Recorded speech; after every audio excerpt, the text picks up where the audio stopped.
A 15-year-old girl's birthday party got so out of control that it nearly ended up destroying an entire town. This is wild.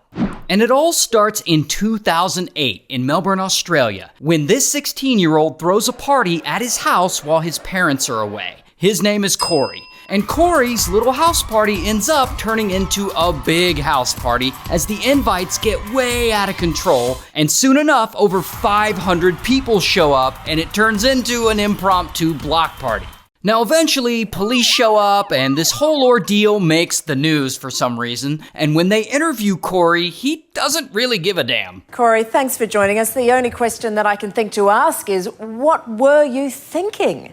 I wasn't really. And it's this interview where Corey gives us this 2008 viral moment. Why don't you make a grown-up decision now and accept responsibility, take off those glasses and apologise to everybody that you frightened? Take off your glasses and apologise to us. I'll say sorry, but I'm not taking off my glasses. Why not? Because they're famous. Because your glasses are famous. Yeah.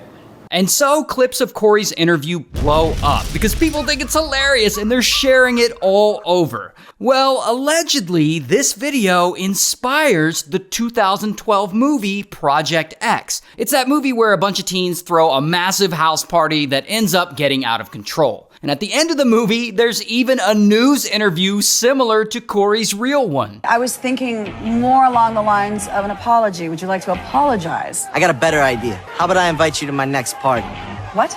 And that brings us to the Netherlands, 2012, in a little town called Haren. And living in Haren is this girl, Merta. And Merta's 15 during this time, and she's a normal Dutch kid, and she's got a birthday coming up. She's gonna be 16. And so she wants to throw herself a little birthday party at her house. Just her and some of her friends, no big deal. So she gets on Facebook and she creates a public event page for her 16th birthday party celebration. And a few hours go by, and around 80 people have accepted her invitation. That's a lot of people to cram into her little house. But it's doubtful that all of them will actually show up. Here's the thing though, some of these friends forward this invitation to their friends, and those people forward it to their friends, and they do it again and again and again, and from there, it quickly snowballs. And in 2 days, 16,000 people have been invited to this 15-year-old girl's birthday party. And so Merta's like, what the fuck? And she goes and she tells her parents, thousands of people are supposedly coming to my party. What do I do? And her parents are like, shut it down, delete the page. And so Merta deletes the entire Facebook event and, nothing to worry about. Everything is fixed. And that is the end of the party. Oh, but it's not. Because other people, just like random trolls on the internet, they think it would be funny to recreate the Facebook event page and continue sharing it around and inviting people. Because the movie Project X came out that same year, and these trolls think it'll be amusing to create a massive Project X type party at this random Dutch girl's house. In fact, they don't just recreate her deleted invite page, several pages are made, but the big one is actually called Project X Haren. And they share this event page everywhere, even off of Facebook, Twitter, on YouTube, on random blogs, and people not in on the joke, they start taking it seriously. They think this is some kind of like festival for Merta's birthday, and people start making event flyers and posting them on social media. They're making video trailers for this party, and so it gets more and more traction. And within a week, 24,000 people have been invited to Merta's party, and 2,400 people have accepted.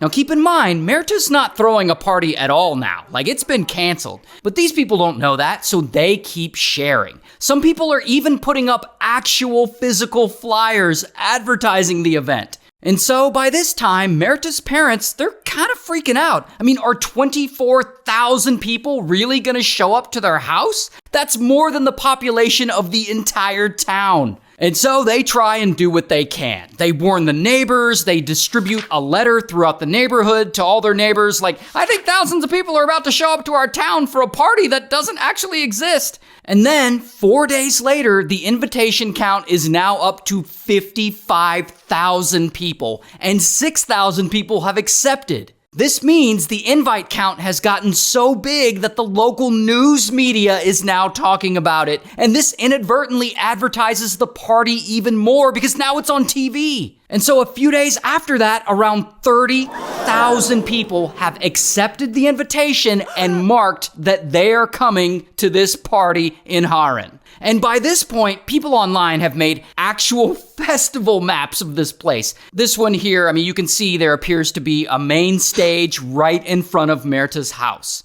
And so now people in the town are worried, like city officials gotta get involved because they know this is about to be big and they don't want all these strangers taking over the town. And the mayor has to come out and make a public statement calling for people not to come to Haren. They apparently shut down a bunch of streets and they temporarily banned the sale of alcohol in the area. But none of that seems to matter because random people are still determined to make this party happen. They go way out of their way to advertise it. And so finally, the big day arrives, Merta's birthday. And poor Merta and her family, they leave their house, like they go somewhere private to stay for a while because they don't want to be involved in all this. And as the day goes on, sure enough, thousands of people show up to Haren and they start pouring in, not just people from the Netherlands, but people from all over Europe. And they start partying right there in the open street. And they're like drinking and having a good time. They're singing happy birthday to Merta, a girl they've never even met. Happy birthday, dear Merta. And so yeah, it's a big party and it's loud and annoying for the residents, but no big deal. At least it didn't get out of control.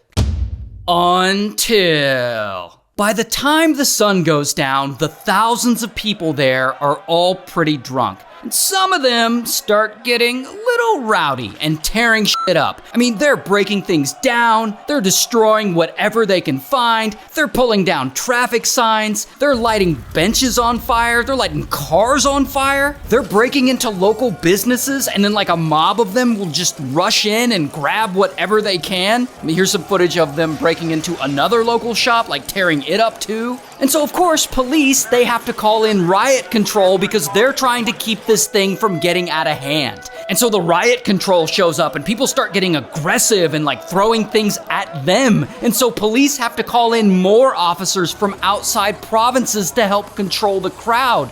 But these partygoers, they don't give a shit.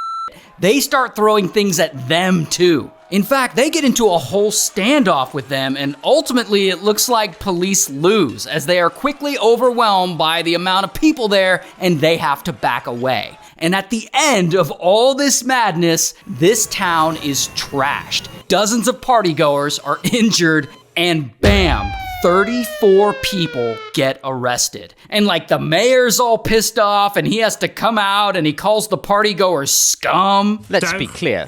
Last night, scum wreaked havoc in our community.